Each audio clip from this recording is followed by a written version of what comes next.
Hello, everybody, and welcome back to Access Point. I'm one of your co-hosts, Joel. Joining me here is Chip. Hi, how you doing? So, Chip, we just finished talking to Fran, Rosch, the CEO here at Imprivata, and we talked about a lot of things. It was a long episode, right? We ended up recording for about 45 minutes or more. What were some big takeaways there? What are the things that really stood out to you? Well, I think the first thing was we need to not screw this up for you and I. So I think we accomplished that task. Yeah, we started off with "This is our boss." Yeah, this is our boss. So don't screw it up. Look, Fran is. I've known Fran. I've worked for Fran for 7-8 years now. I mean, quite a while. Worked with him in previous life. I talk about that a little bit. I think a couple different things that always come across with Fran. First is super passionate guy, interesting insights, just sort of what's going on with the industry. What are we doing to go help the industry? A couple big themes that we hear about, which is we need to be driving efficiency, which is something that we are really focused on. So how do we get people in very, very quickly? We need to focus on security as a company. And that's something that we at Imprivata are taking very seriously. And then all of that has to be wrapped around this idea of value, ROI, dealing with these budget constraints and all these concerns that we see in healthcare. And I think one of the things that really stood out that he sort of said, and I agree with, is, he walks through some of his leadership principles, how he transforms an organization. But if we do this right, there's usually not a money problem, right? It's that we've got to be building solutions that work for our customers in a way that drive value. And if we can do that, we can really solve problems. And I think whether you're a vendor or you're a healthcare system sort of listening to this, what he talks about usually seems very obvious, but it's hard to do in practice. And I just, the thing that always amazes me, and you're part of this too, is just it's got to be intentional. Culture is intentional. Driving innovation is intentional. You have to bring those things together. And so it's just great when you get that insight back from them. And I think that's what you're going to hear.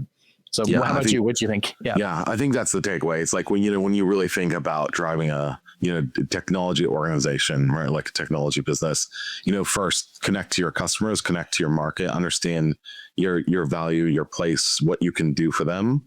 And then you got to change a product, but you got to change a culture. You got to change your company too, right? Those all have to fit. We talk a little bit about product market fit all the time, right? That part of that is the company and the culture, and understanding that you have to sort of holistically change all of it to make sure that you're successful out there. I think that's a great takeaway. Yep, that's great. All right, so let's cut to the podcast. Subscribe, like, and listen, and we hope everyone enjoys it. Thanks. And I'm really excited about our show today. So without further ado, we're going to introduce both of our bosses, Mr. Fran Rosch. So Fran, thanks for joining the episode. Why don't you take a moment and introduce yourself? Well, thank you, Chip. Joel, thanks so much for having me on this exciting Access Point podcast. So as you mentioned, I'm your boss. So that's kind of part of the introduction. But I'm the CEO here at Imprivata. I've been with the company about 2 years. It's been an exciting 2 years. But prior to that, I spent about 25 years in different companies around digital identity and cybersecurity. So that's kind of really my background. Prior to this, I was the CEO of a company called Rosch, which was also a digital identity platform, and then spent a lot of time at Symantec doing different parts of enterprise and consumer security, and about a decade at VeriSign doing a lot of identity authentication. So kind of a long-term identity person here, but Imprivata is certainly different and unique, and it's been a great 2 years with the company so far. Yep. And so obviously I've known you in a previous life when I was at Rosch with you for a little bit, and you're one of my absolute favorite leaders, somebody just that I get to learn a ton from. So excited to talk about sort of leadership, how you view sort of taking an organization, leading an organization. And that's going to be one of the things we focus on. I think maybe to just set that up a little bit, we are obviously at Imprivata, not entirely, but primarily focused on healthcare. You've been here for about 2 years. Just share your thoughts. What's interesting? What's different compared to sort of what you've seen from other markets? And what do you think? Well, I'll start with a quick, maybe first couple impressions I had in my 2 years in Imprivata. And then maybe we could then pivot, talk a little bit about the industry in general. But even though I'd been in identity for a long time, I didn't know that much about Imprivata before joining the company because, as you mentioned, right, over 90% of our business is really in healthcare. And a lot of the technology at Imprivata has been tailored toward that use case. And so I didn't know a lot about it. But so when I joined the company, like many new leaders, you go on that listening journey. You go out and talk to a lot of your customers, your partners, a lot of your employees, and you learn. And I heard a couple of things that were pretty amazing. The importance of Imprivata, our product, Enterprise Access Management, which the industry kind of still knows as one sign, or our customers still kind of call tap and go. It's just so fundamentally important to our customers. Clinicians are in the doctors, nurses, radiologists, everybody out there in the hospital systems. They just want to provide great patient care. And as technologies creeped into that environment, what we heard so much is from clinicians that technology wasn't really helping. It was becoming like a hassle for them to just provide great patient care. And in Imprivata's Tap and Go, the innovation that this company's driven over the past really removed so much of that friction that, customers like, I couldn't live without Imprivata. Or it was the most successful IT project that we ever had was deploying it. Our clinicians couldn't live without it. Just that level of criticality of the Imprivata platform, particularly to healthcare, was really something that was really hit me pretty hard. And so that was a great foundation. On the flip side, though, we did hear from customers that said, yes, it's critical and it's foundational, but the world of access management is changing and challenged us at Imprivata. What could we be doing differently? What could we be doing to continue to innovate on that platform to drive more value in an ecosystem where budgets are really tight? So my learnings were what an amazing foundational set of relationships and technologies that we have. But the challenge was also put out there to us. What can we do to evolve and improve on top of that foundation? No, I think that's great. And, obviously I get to live it every day with you. So looking forward to sort of talking through how you're doing that. So sort of just taking a step back, if we think about our customers and those challenges, maybe more broadly, what are you seeing? Are there themes that continue to sort of pop up, and what does that look like? Yeah, there's absolutely three themes that we hear over and over again. They want us to reduce friction from the clinical experience. And again, we're not all healthcare, so it'd be any kind of frontline worker experience. But how can we make it easier for these frontline workers to access information, applications, and services that they need to do their jobs? Right? How can we remove friction from that experience?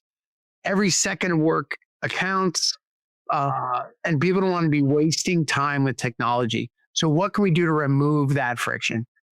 But second is obviously security. And what's interesting a little bit about Imprivata, a little bit about some of our customers in healthcare, is I think the emphasis in past years have probably been much more on increasing productivity and removing friction. And security was kind of a second-class citizen in a lot of ways. But we know, right, from all the other industries out there, you can't have a weak link in your environment or the cyber criminals will attack it. And they're attacking healthcare and they're attacking the identities to break in and wreak havoc, whether that be ransomware that shuts down healthcare for days or weeks or months in some cases, where healthcare systems cannot provide patient care because they can't get access to this information. That's really unacceptable. So continuing to improve security really is important. And then the third one is we all talk about this. Budgets are tight in healthcare, right? And that is true. Funding is tight. And so they're looking for technology that can also help them, remove other costs, maybe do vendor consolidation or simplify things. So there's so much productivity, you can have less people doing the job. This idea of reducing costs. And so it's really that remove friction, improve security, and lower cost. But I want to double click on that lower cost for a second, because sometimes I think people use that maybe as an excuse or a barrier to try to drive change in healthcare environment. And certainly budgets are tight. But I was, looking recently in the US alone, we'll spend over $5 trillion providing healthcare in US. That's 18% of GDP. And it's growing 8% a year. GDP is only, I think, 3.5%. So we're growing much faster. So there's a ton of money out there. So I think it's just about how do you create technology or create value that is worth spending the money and competing for some of that $5 trillion. And the example I think of that is kind of ambient listening. So 2-3 years ago, ambient listening really wasn't in anybody's budget line item out there. And now it's everywhere because it delivers real value. Ambient listening makes those clinicians more productive. So I really feel like, there is money out there in the system. It's just about creating technology, creating solutions that really add value. And if you can demonstrate that value, there is funding out there. And for us in Imprivata, that means providing value by removing friction from that identity and access management experience for clinicians while continuing to improve security and reducing the risk of breaches or ransomware or the other scary stuff that could happen. In your 2 years here, Fran, have you seen that like the conversation mix between security, productivity, and return on investment? Like, have you seen that change or morph in any way? Yes. Yeah, I have, Joel. I think, as I mentioned earlier, a little bit, I think security was a little more of a second-class citizen and is starting to become bigger, more important. I think that, doctors, nurses, clinicians are very strong people. And they prioritize their productivity as they should, because they just really want to provide patient care. But I think over the years, we've seen the implications of if we only prioritize that frictionless experience for clinicians, and that means dropping security, that creates problems on the other side. And so I think the security organizations are now saying, look, we can do both.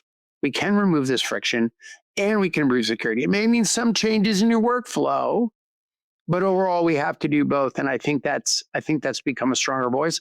And I think that's good. I think that's right. And we're trying to support those security professionals in healthcare with solutions that are strong security and good productivity tools.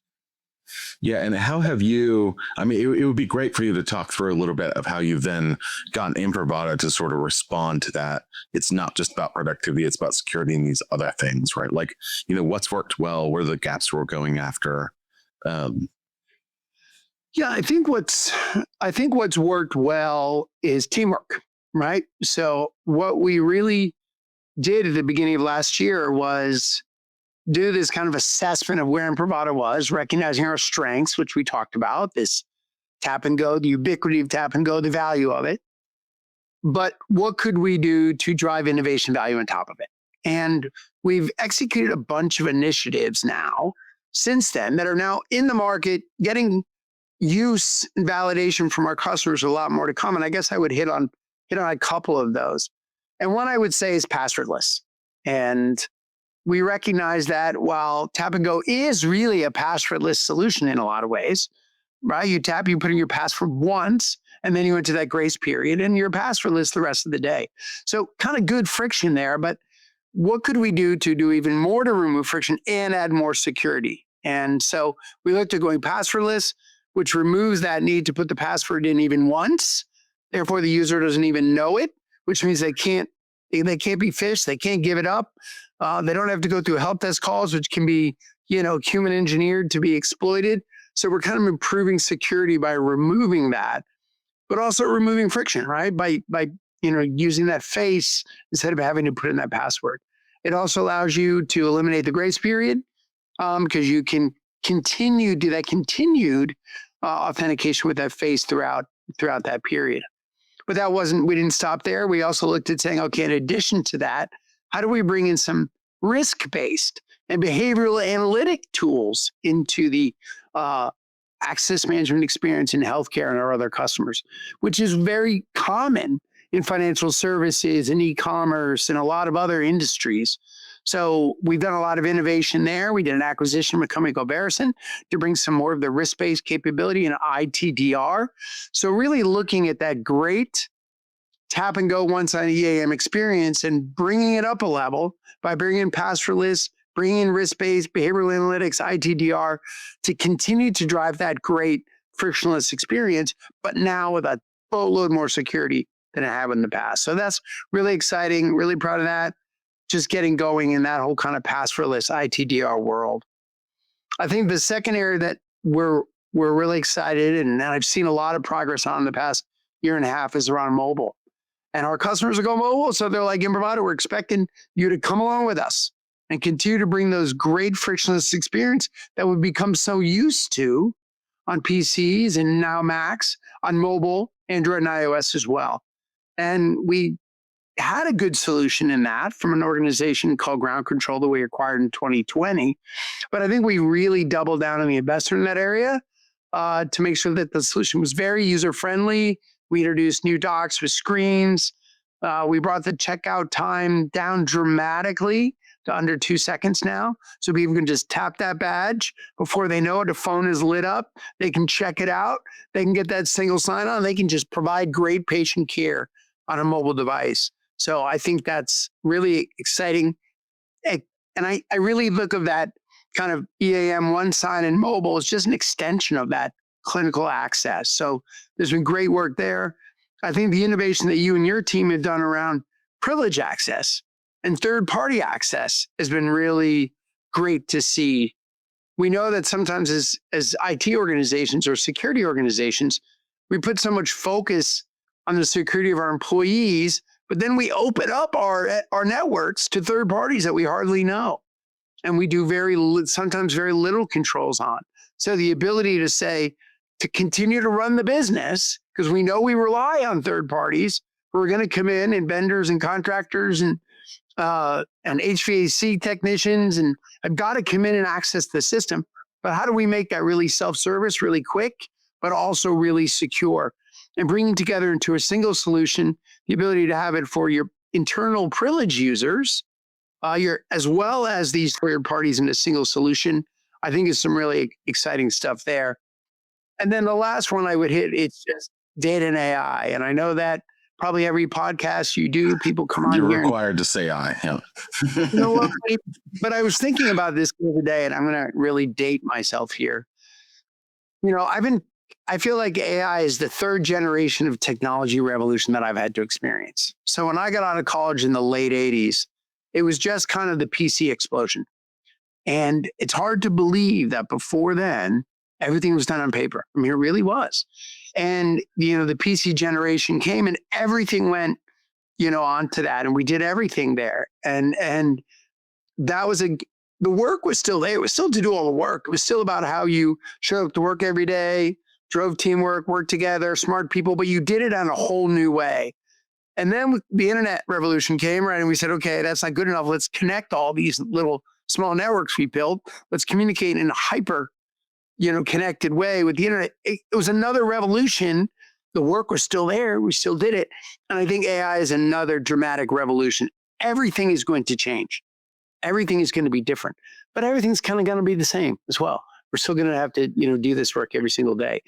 But I think as Imprivata, we do have an amazing amount of information that cross our platforms. We see, every logon, every access, every application, how long people are on, how they access, logon failures, why they failed, what devices are being used, what aren't.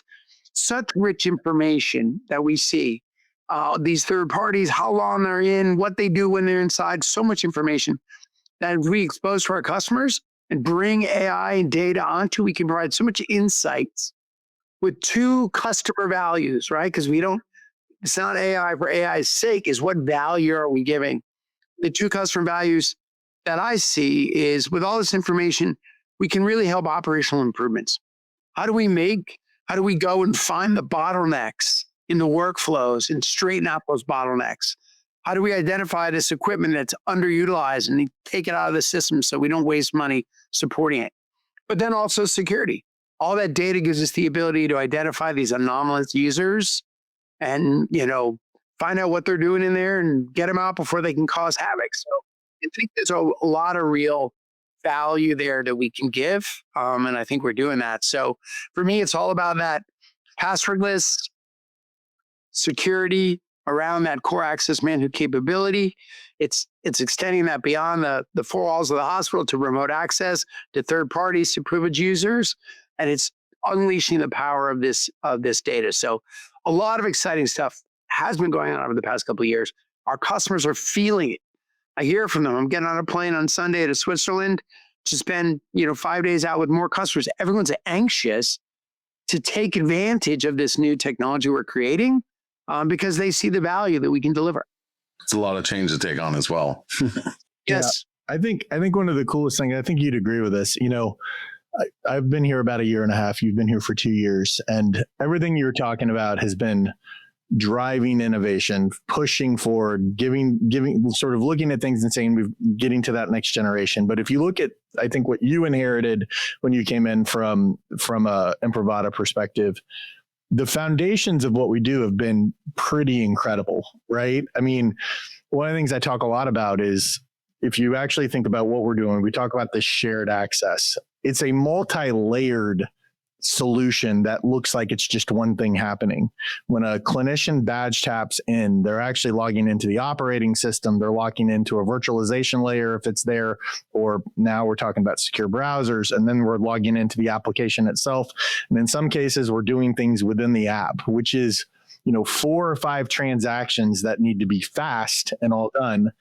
And one of the things I always sort of marvel at, Fran, just having worked with you, I've worked with you, 7, 8 years now, I think I've across my career, is just shifting the conversation, how you sort of transform an organization. So you came in and we had this great product, but I would say in some respects, we were a little stale on the innovation perspective, and you really needed to come in and drive cultural change. I think that's the best way to put it.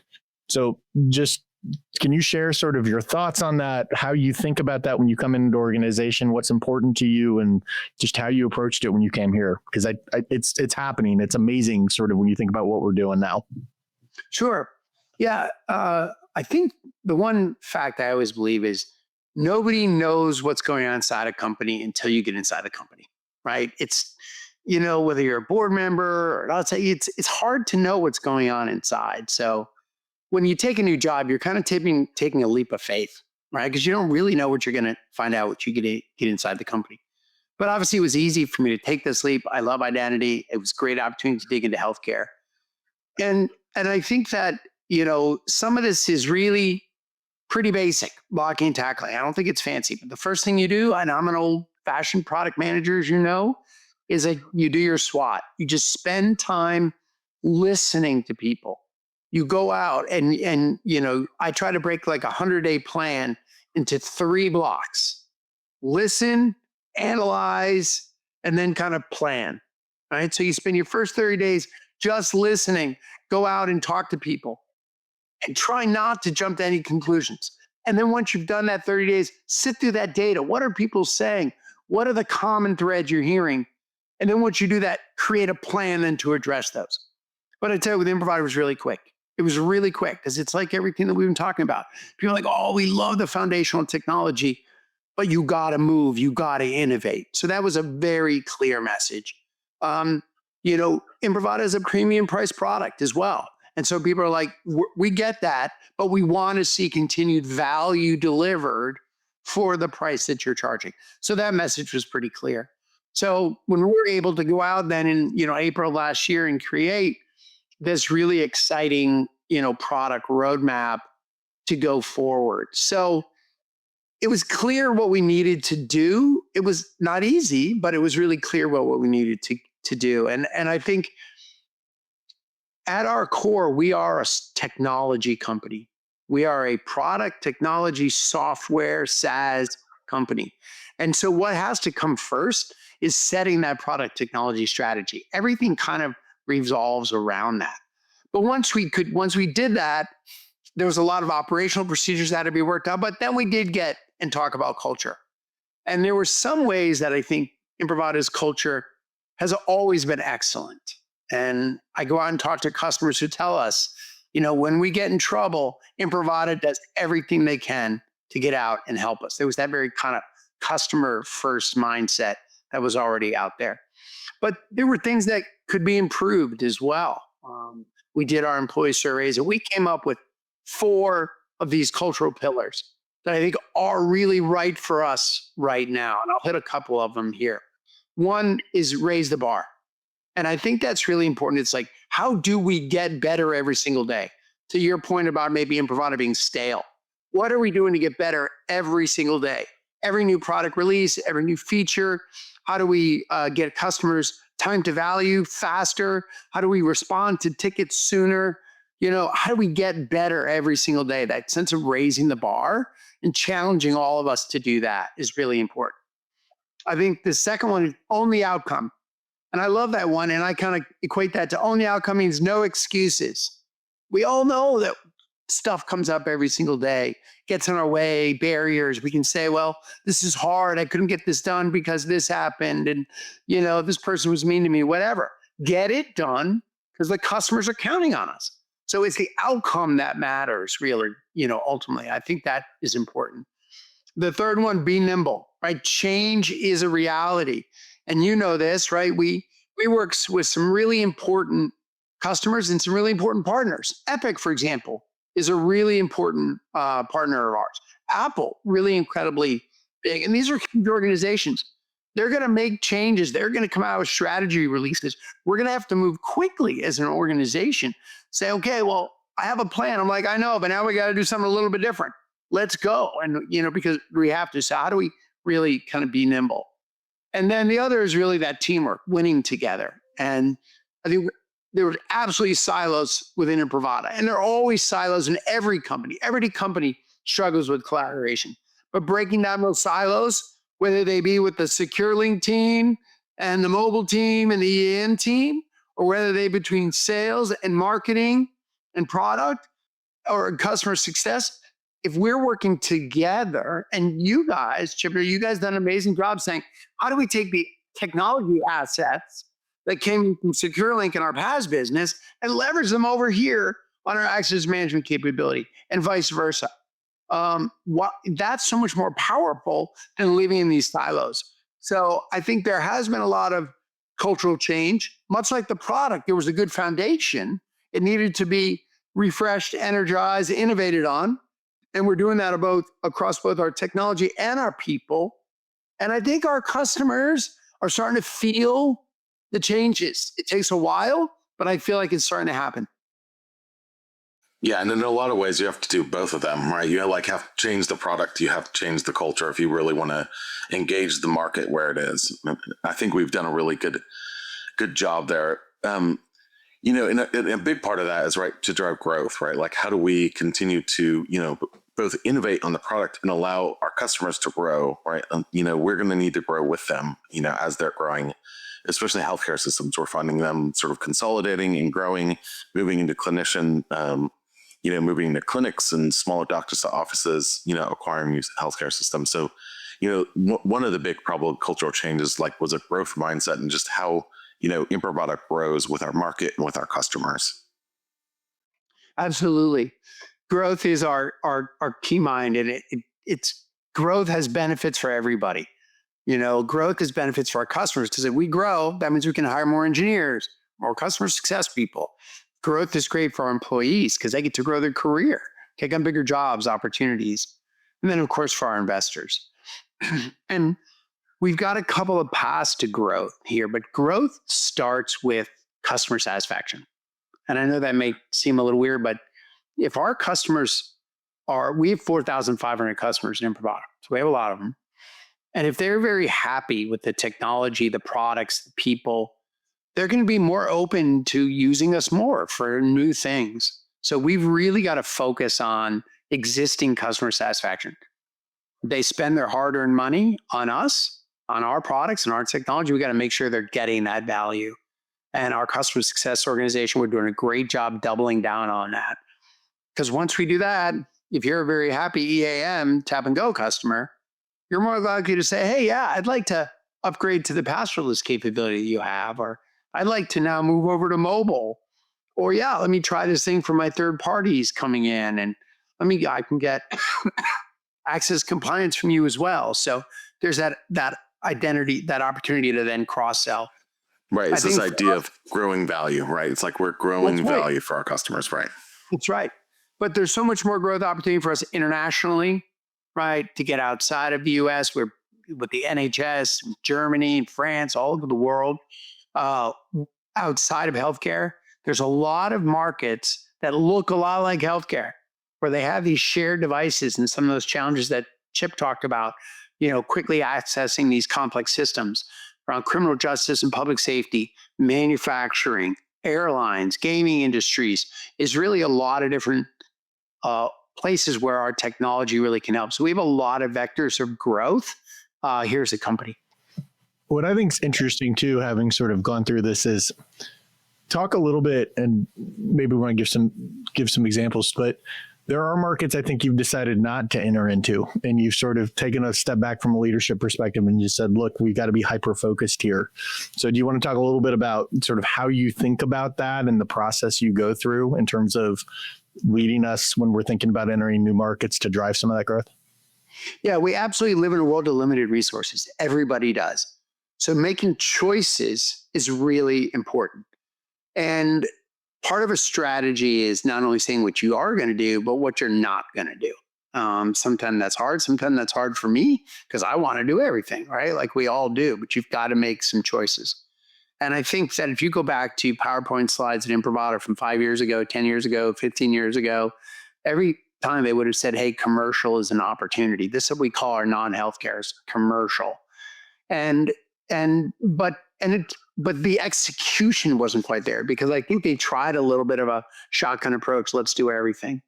And it was always people's part-time jobs. So what we've done, and I was just working on this, is we really grown the team that's dedicated to commercial quite a bit more. So there's much more clear lines of, okay, who's healthcare, who is commercial.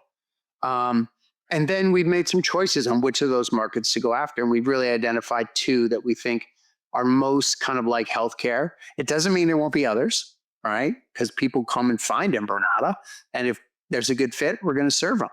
But we really feel like this criminal justice, public safety. And Chip and Joel, I hope you've not been in the back seat of a police car recently, but if you were, you would see that really that's a computer on wheels in a lot of ways. And there's a lot of the same kind of time sensitivity that you would have in healthcare that you're going to see in that situation. You're going to see the same access to very sensitive, important information in that workflow. And so we can provide that same very fast, passwordless, tap and go, facial to that information in a critical moment in a shared device use case. There's also some regulation around needing to have multi-factor authentication to access that sensitive information. So we see that criminal justice, public safety, as well as manufacturing. I actually have a degree in industrial engineering, which was really back then was all about improving manufacturing. And there was a lot of coming out of Japan and this ability to really look at time motion study every second in a manufacturing process that you could eliminate drives more profit to the organization. And when you think about having to type in a username and password and everything is now computer driven on these manufacturing lines, that's been a big area of growth and we think opportunity as well. So it's about laser focusing our resources, our marketing information, our product capability, our certifications, our salespeople on those markets. I would say, so it's really interesting. I'm thinking about like when we're talking about growth and innovation and being involved in these other markets is really useful because we find, demands from CGIS, like the security demands there are actually really beneficial for healthcare and can drive some really healthy and good change there. Right. When you look at sort of cloud and data sovereignty and resiliency requirements and, the EU, those are really important and those can actually drive some really good, meaningful change in healthcare in the US, right? So like sort of that exposure beyond North American healthcare is really beneficial, even if, North American healthcare is a really core market. And so when I think about other drivers of change, right? Like what are the drivers of change that are going to drive, North American healthcare, but, really these critical industries into the future? Like, what are you seeing? Like, what does that transformation look like? What are those avenues for change that are coming in?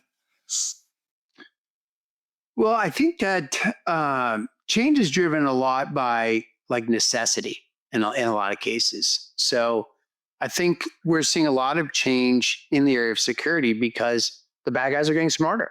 And, we look at something like self-service password reset, which seems like a pretty basic tool we've had around for a long time. But with the advent of AI, we're seeing cyber criminals get a lot more compelling in their ability to mimic who we are, to impersonate us in ways that become really, really compelling.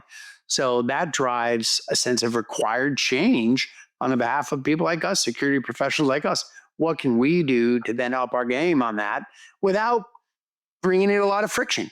And that's really where the trick comes, because a lot of that change comes from that outside perspective of that. I think another driver of change are these budgets. And so people are saying we've got to be able to do more with less. And that requires innovative ways of doing things differently. And that's one of the things I get so excited about passwordless. We've got about our customer sales around 45% of their help desk calls are driven by password resets. Well, let's just eliminate the password and just eliminate all those help desk calls, which can cost 50, 60, 70 bucks a pop. So I think there are kind of those outside drivers. One of the other areas is, I think, as we travel, we get used to checking in for our flights with our face, right? So we show up at the airport, we get in line.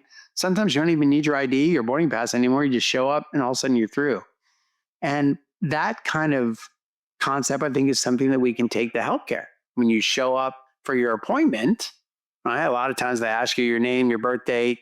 Sometimes they check your ID, sometimes they don't. What about just stepping up to a camera and then getting that real accurate identification of who you are, so you get the right patient care and you get checked in quickly, which is something that we're doing with our Imprivata patient access solution. So that was something that really came from the outside that I think that we can use. So it's really these outside forces that drive change in a lot of cases, but it's the leaders who embrace those opportunities to drive that change who are really going to be the most successful, whether that's in healthcare or any industry.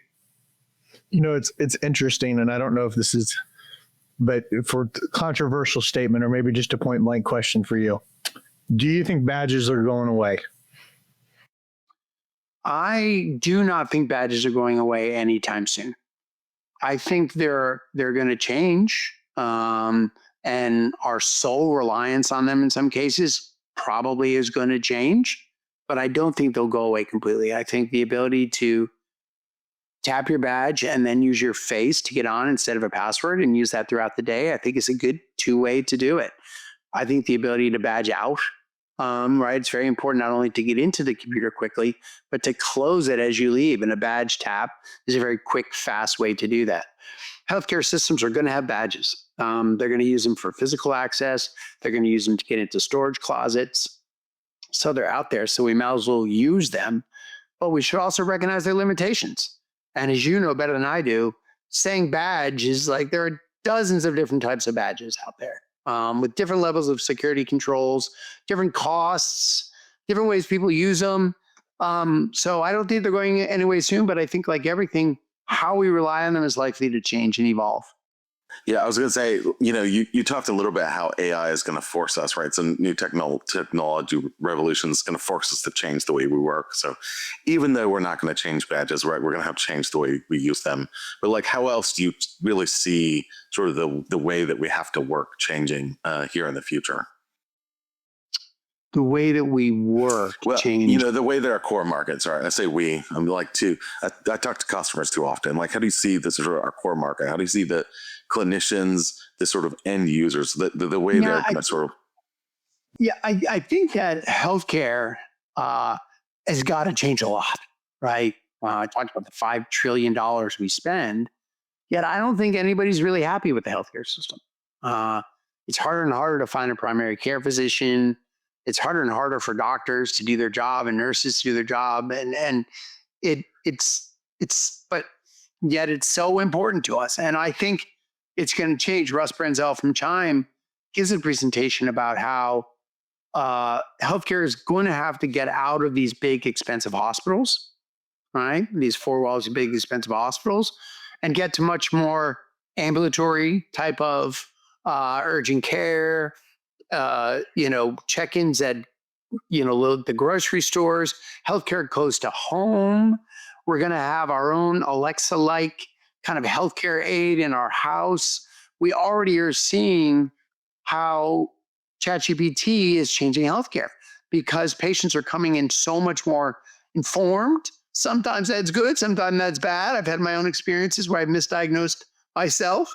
But I think the absolutely changing. And I think identity is going to have to change because a lot of it was, in the four walls of the hospital, I kind of already know you to some degree.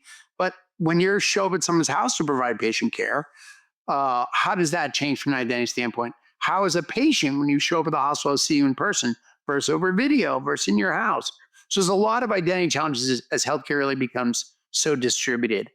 I also think what I get excited about is kind of going back to what we talked about with data. And, I don't think the badge is going away anytime soon.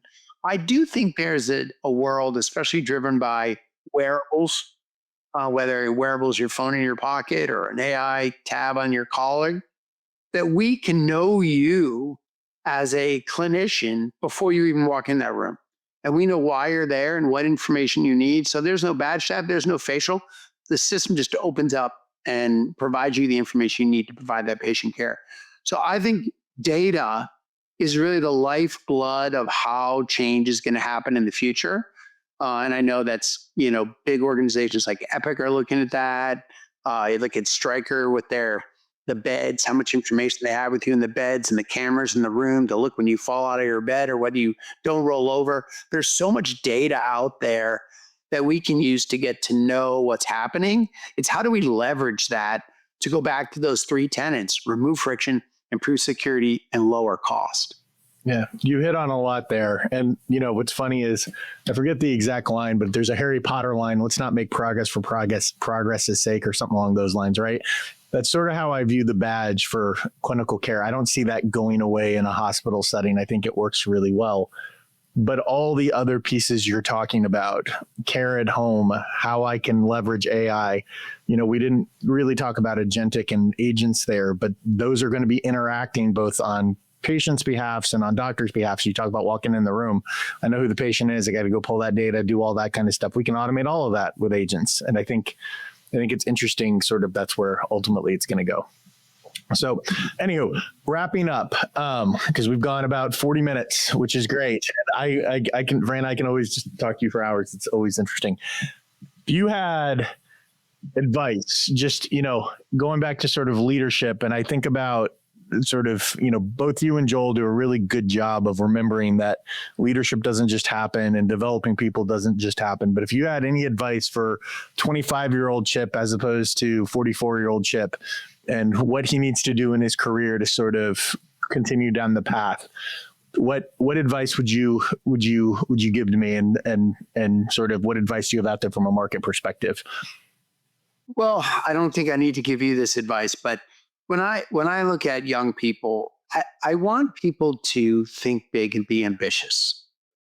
Sometimes I think we can feel like there's a lot of resistance of what we're trying to accomplish and do. But what's the ability to set these audacious goals and be ambitious and dream really big? And there are certainly innovators out there that do, and a lot of people in Silicon Valley right now starting up these AI companies that are going to change the world. And I think that's a wonderful thing. A lot of them are going to fail. Who cares, right? Some of them are going to be successful and they're going to learn a lot of it. How do we take that sense of possibility, of wonder, of ambition, and take it out of that Silicon Valley core of AI and bring it everywhere in this country and everywhere around the world? I want all young people to feel they have the ability to change the world and set a level of ambition to go do it. That's awesome. Love it. Joel, anything, questions from you in closing? I think that's great. I always have so many questions. One of the funny facts that many people don't know about me is I don't watch TV or movies. So I'm an avid reader, though. So, one of the questions for anybody, that's knows as many things as you do, and has been in a position of leadership you have, what are you reading? What's top of mind? What are topics that you think that we should dig into? As a company, or more broadly, as the listener base here. Yeah, so many amazing ideas being generated out there in the world today. But one that resonates with me is this idea of abundance. Ezra Klein wrote a book that came out earlier this year with another co-author. I wish I remembered his name, called Abundance. And really the concept was that, you know, we as a country and maybe as a world to some degree, you know, haven't been able to kind of drive change and improvement for everybody at the pace that we should, that we've let too many barriers stop us from moving forward. And then we really need to kind of create a world where everybody has everything. One great example of that is housing, right? We don't have enough affordable housing. And I saw this when I lived in San Francisco, where the rich people could live in San Francisco and get to work really easily, but other people had to commute an hour and a half because there was just not enough housing where those jobs were. And that happens everywhere. You look at public transportation and the airlines, right? A lot of rich people are flying private, so they don't care that we don't have enough air traffic controllers to kind of support all of us. So how do we make an air traffic control system that works for everybody, that housing that works for everybody, public transportation, healthcare that works for everybody, as a lot of people are opting out of the healthcare systems. So I think this idea of how do we remove regulation, how do we kind of free the talent to kind of solve these problems and create this idea of abundance for everyone. So it's this book called Abundance. It's not perfect. I don't agree with all of it, but I agree with this kind of concept of, you know, we've got to be able to create this abundance for everybody, and we can. So it's a good book, but also I think the other thing for me right now, Joel, we're going to the holidays. I got one of my home construction projects, which I've always done throughout my life. And I'm stuck in that. I think of that a lot about it. And I can't wait till that's done because I'm over budget and behind schedule. So I got to get that back on track. It's amazing how different your personal life is from your professional life when it comes to on budget and on schedule, but that's a different conversation. That's right. It's true. I got that physician heal thyself. Yeah, that's right. Well, Fran, thanks for joining today. Really appreciate the conversation. And I'm looking forward to getting feedback from everyone because I always just really value your time and your insights. So thanks very much. Thank you. I appreciate the opportunity. Thank you, Fran. See you. Thanks for listening. Don't forget to subscribe, share, and follow Access Point on your favorite podcast platform. We also welcome your feedback. Please send us any thoughts, insights, or suggestions to accesspointpodcast@imprivata.com or find us on LinkedIn. Until next time, I'm Chip and he's Joel. This has been Access Point.